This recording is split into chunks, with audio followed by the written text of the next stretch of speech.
सच्चा अमर सच्ची पातशाही सच्चे से तीराते, सच्चा सुख सच्ची बड़ियाई जिसके से तन जाते।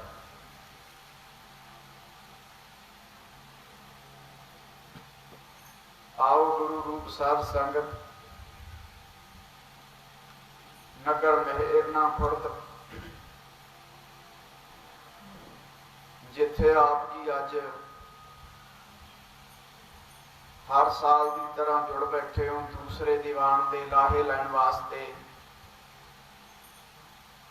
बड़े कर्मां की निशानी है साध संगत। ਆਸਣਾ ਪਵਿੱਤਰ ਕਰੋ ਸਾਰੇ ਗੱਜ ਕੇ ਆਖੋ ਵਾਹਿਗੁਰੂ ਜੀ ਕਾ ਖਾਲਸਾ ਵਾਹਿਗੁਰੂ ਜੀ ਕੀ ਫਤਿਹ।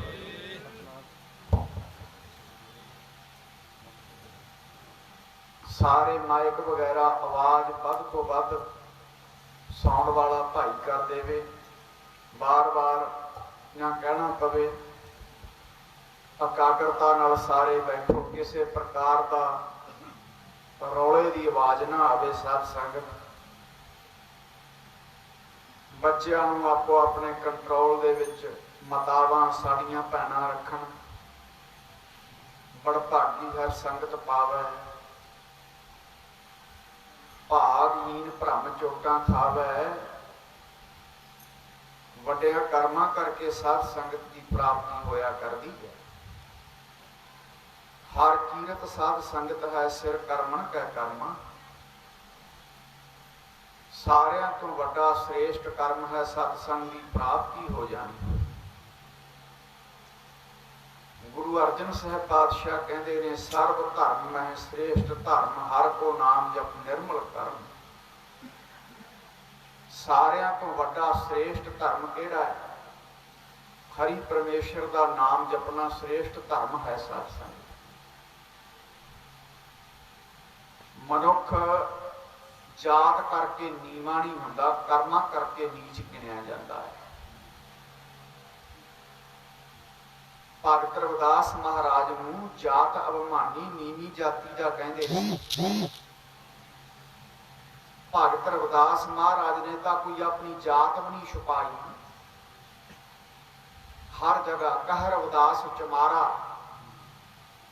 ਜਿਹੜਾ ਚੰਮ ਨੂੰ ਪਿਆਰ ਕਰਦਾ ਉਹ ਚਮਾਰੇ ਹੈ। ਆਪਾਂ ਸਾਰੇ ਚੰਮ ਨੂੰ ਪਿਆਰ ਕਰਦੇ ਆ। ਆਤਮਿਕ ਸਰੂਪ ਦੀ ਸੋਝੀ ਤਾਂ ਕਿਸੇ ਵਿਰਲੇ ਨੂੰ ਹੈ ਸਾਧ ਸੰਗਤ।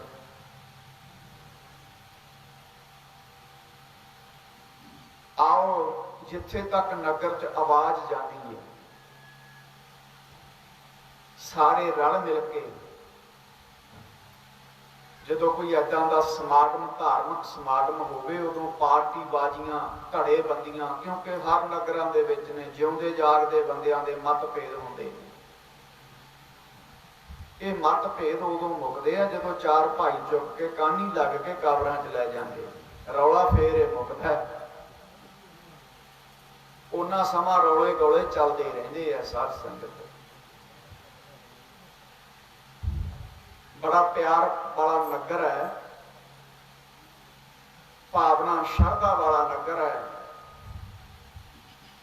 ਬੜੇ ਲੰਮੇ ਸਮੇਂ ਤੋਂ ਜਿੱਥੇ ਦੀਵਾਨ ਸਮਾਗਮ ਪ੍ਰੋਗਰਾਮ ਚੱਲਦੇ ਨੇ 27 ਵਰ੍ਹੇ ਹੋ ਗਏ, 22 ਸਾਲ ਤਾਂ ਸਾਨੂੰ ਹੋ ਗਏ। ਇਸੇ ਤਰ੍ਹਾਂ ਗੁਰੂ ਕਿਰਪਾ ਬਣਾਈ ਰੱਖਣ। ਇਹ ਜਿਹੜਾ ਸਾਲ ਚੱਲ ਰਿਹਾ ਹੈ ਗੁਰੂ ਤੇਗ ਬਹਾਦਰ ਪਾਤਸ਼ਾਹ ਦਾ 400 ਸਾਲਾ ਮਨਾ ਰਹੇ ਨੇ। ਅਵਤਾਰ ਦਿਹਾੜਾ ਗੁਰੂ ਮਹਾਰਾਜ ਦਾ ਆ ਰਿਹਾ ਹੈ। 400 ਸਾਲ ਪਹਿਲਾਂ ਗੁਰੂ ਤੇਗ ਬਹਾਦਰ ਪਾਤਸ਼ਾਹ ਦਾ ਅਵਤਾਰ ਹੋਇਆ ਸੀ। 400 ਸਾਲੇ ਅਵਤਾਰ ਦਿਹਾੜੇ ਦੀਆਂ ਸਾਰੀਆਂ ਸੰਗਤਾਂ ਨੂੰ ਵਧਾਈਆਂ। ਲੱਖ ਲੱਖ ਵਧਾਈਆਂ ਜਿੰਨੀਆਂ ਸੰਗਤਾਂ ਬੈਠੀਆਂ ਨੇ, ਜਿੰਨੀਆਂ ਸੰਗਤਾਂ ਸੁਣ ਰਹੀਆਂ ਨੇ। ਗੁਰੂ ਤੇਗ ਬਹਾਦਰ ਪਾਤਸ਼ਾਹ ਦੇ 400 ਸਾਲਾ ਅਵਤਾਰ ਦਿਹਾੜੇ ਦੀਆਂ ਲੱਖ ਲੱਖ ਵਧਾਈਆਂ।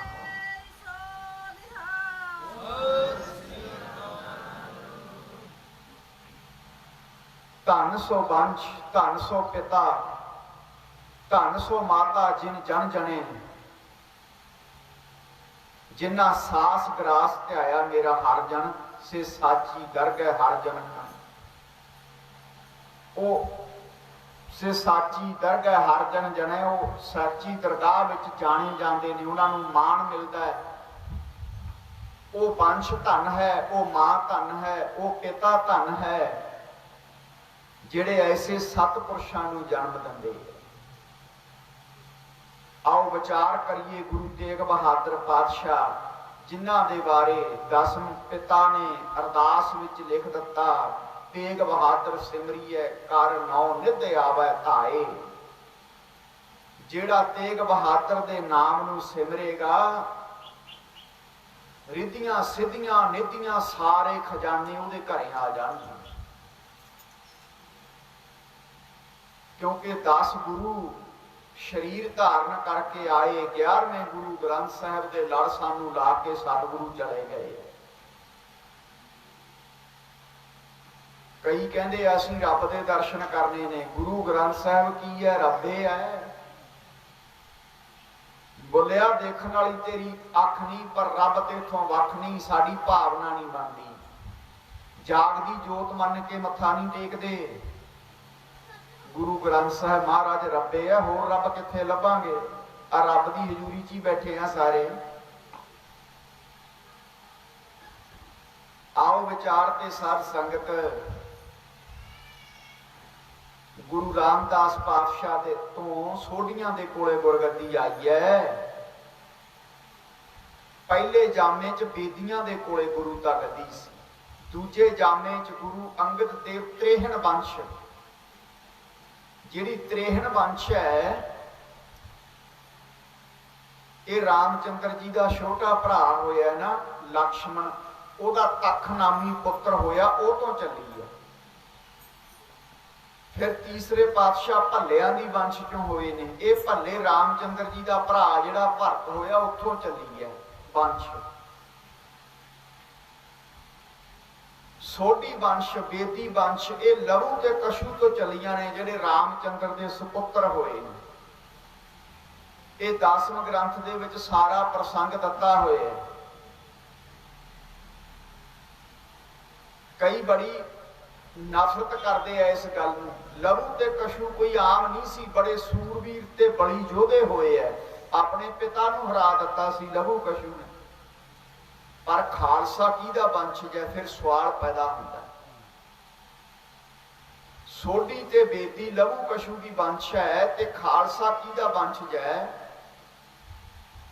खालसा वंशज है। खालसे का जन्म तो खंडे की धार चों होया। खालसा किसी का वंशज नहीं। खालसा अकाल पुरख की फौज, प्रगटे हो खालसा परमात्मा की मौज। खालसा तो अकाल पुरख की वंश है। खंडे की धार विचों खालसे का जन्म होया। ये पहले युगां की कहानी है। बेदियां ने कहा सी सोढियां नूं भी कलयुग दे विच रब दा अवतार बेदी कहंदे साडी कुल विच होवेगा, पर तीजी जगह ते जाके हे सोढीओ असीं तुहानूं गुरु दा गद्दी दे देवांगे जिवें तुसीं ने। सोढीओ तीन वेद सुन के जिहड़ा सोढियां दा राजा सी, तीन वेदां दी कथा बेदियां दे संत तो सुनी ते बरागी होके राज भाग छड्ड के चलिया गया। इस तरह फिर उन्होंने वचन किया कि परमात्मा का अवतार साडी कुल च होवेगा। जिवें तुसीं तीन वेद सुन के अजे चौथा सुनी नहीं, पहली बराग लग गया, राज भाग छड्ड दिता, इस तरह चौथी जगह तुहाडे कोले गुरगद्दी जावेगी। ये बेदियां दा सोढियां दे नाल पहले युगां च वचन हो गया सी। फिर समा आया तीन बेदियां की कुल विखे प्रगटे नानक राए। बेदियां दी कुल च गुरु नानक पातशाह आए। ते फिर गुरु नानक पातशाह ने भाई लहणा जी नूं गुरु अंगद थापिया। गुरु अंगद पातशाह ने परख की, जिथे गुरु अंतरजामी है उत्थे गुरु मर्यादा पुरुषोत्तम भी है।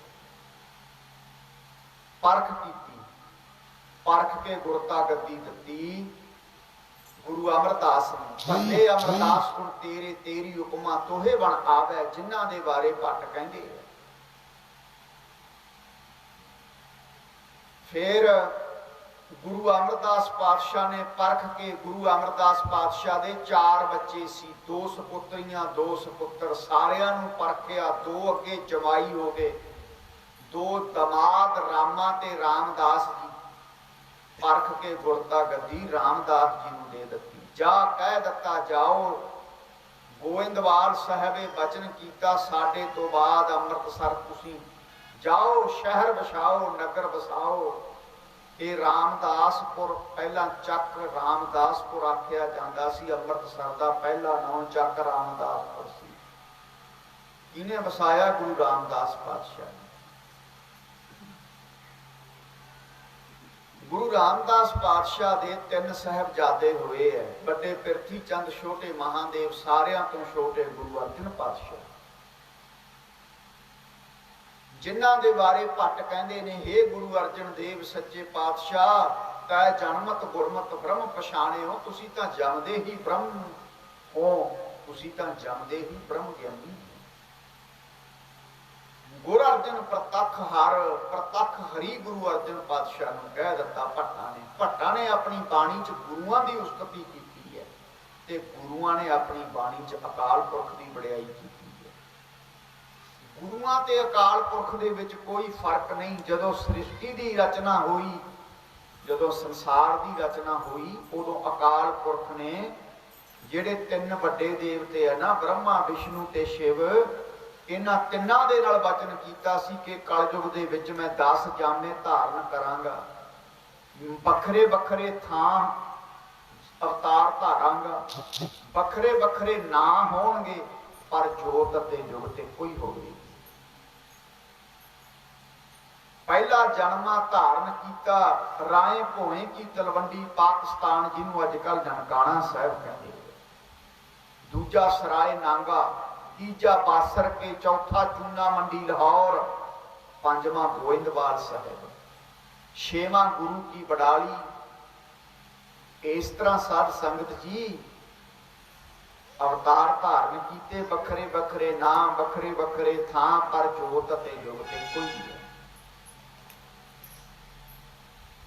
अगे गुरु अर्जन साहब नूं गुरता गद्दी मिली है, परख के गुरता गद्दी दती।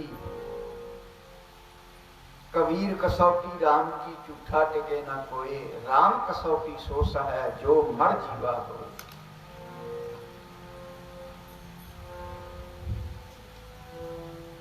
परख के गुरता गद्दी दती। गुरु अर्जन देव पातशाह ओ पास हुंदे जी मर जी